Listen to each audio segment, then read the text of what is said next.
Look, I get it. When people talk about investing, they usually go straight to stocks, real estate, even crypto. And GICs kind of sound boring. But here's the thing. Boring is often what protects your wealth. In a world where interest rates go up, down, and sometimes feel like they're doing backflips, GICs can still play a really important part in your overall wealth plan. In this video, I'm going to walk you through what GICs actually are, why they still matter, even when rates are changing, and how they fit into a broader strategy so you're not just saving, you're actually building long-term wealth. My name is James Barry, and I'm a private wealth advisor, and I've spent over a decade helping clients grow and protect their money. I've seen low interest rates, high interest rates, and everything in between. And through all of that, GICs have never really disappeared, just changed where and how they fit into a good plan. So if you're asking yourself, are GICs still worth it? Or am I missing out if I use them? By the end of this video, you'll know exactly how GICs can support your personal wealth. Let's start with the basics. A GIC stands for Guaranteed Investment Certificate. Here's the simplest way to think about it. Give your money to a bank or financial institution for a set period of time. In return, they promise to pay you back your original amount, plus some interest. That promise is guaranteed, as long as you're within the usual rules and protection limits of the institution and the product. So you're basically lending money to the bank, and the bank is saying, thank you, here's a little extra for trusting us. There are two key parts to every GIC. First, the term, how long your money is committed for. That might be 1 year, 3 years, 5 years, something like that. Second, the rate, how much interest you earn over that term. That's it. No charts, no trading apps, no staring at the markets wondering what just happened. It's designed to be simple and predictable. Now let's talk about the big question. If interest rates are moving so much, are GICs still a good idea? Short answer is yes, but how you use them really matters. One of the biggest benefits of GICs is stability in a very noisy world. When rates move, markets move. Stocks can go up and down quickly. That can be exciting when things go your way and stressful when they don't. GICs are something different. They give you predictability. You know exactly what you'll get back. No daily price swings, and your original amount is protected under the terms of the product and the institution. For a lot of people, especially those close to retirement, that stability is incredibly valuable. Another key point is the ability to lock in when rates are attractive. When interest rates rise, GIC rates often rise too. That means you can lock in a higher rate for a set term and know exactly what you'll earn. You're taking advantage of today's rate instead of trying to guess what might happen next year. And that leads to another benefit: protection from guessing wrong. Trying to time interest rates is basically saying, I know exactly where rates are going next. Even professionals with huge research teams can't do that perfectly. With GICs, you're stepping out of the guessing game with at least a part of your money.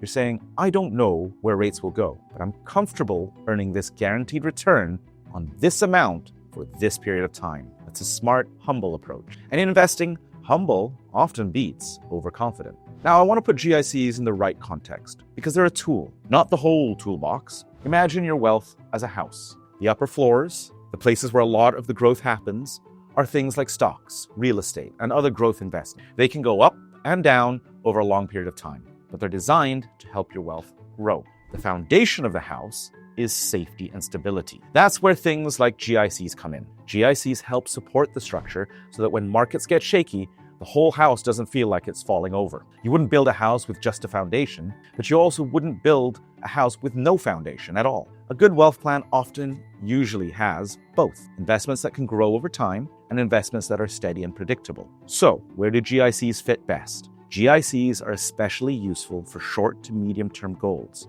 where you really can't afford to lose the money. For example, you might be planning to buy a home in the next 1 to 3 years. You might be saving for a child's tuition that you'll need soon. Or you may want a cash reserve that earns you more than a regular savings account. Or you might be retired and want stable, predictable income for part of your portfolio. In those situations, GICs can be a great match because you know when you'll need the money and you don't want that market volatility to hit you right before that moment. There's also a simple strategy called GIC laddering, and that works really well when rates are changing. A GIC ladder just means spreading your GIC across different terms instead of putting everything into one big 5-year GIC. So for example, instead of investing all your GIC money for 5 years, you might split it into 5 chunks: 1 year, 2 year, 3 year, 4 year, and a 5-year GIC. Each year, one of those GICs matures.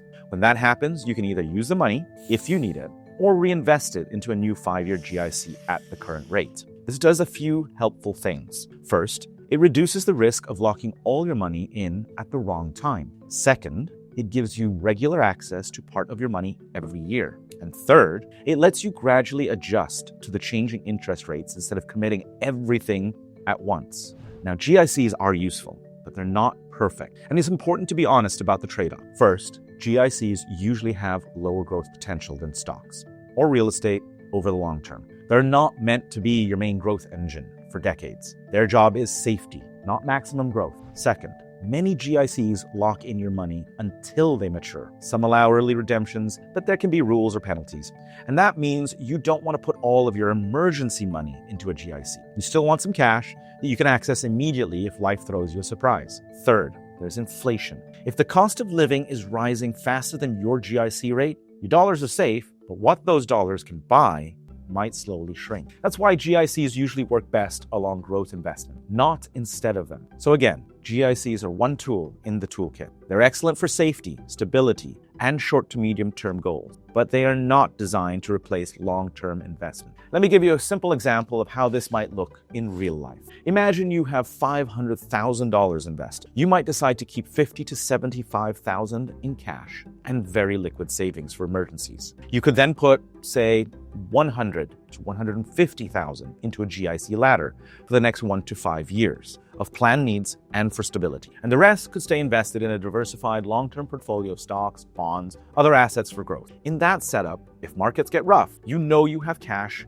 and GICs to rely on. If rates change, your GIC ladder allows you to adjust gradually, and your long-term investments still have room to grow your wealth over time. That's how GICs support a bigger plan instead of competing with it. Let's quickly recap. GICs are guaranteed investments where you lend your money to a financial institution for a set period of time and earn a fixed interest rate. In a changing rate environment, they still matter because they offer stability, predictability, and the ability to lock in attractive rates. They fit best with short to medium-term goals, capital preservation, and as a stabilizing part of a broader portfolio that also includes growth investments.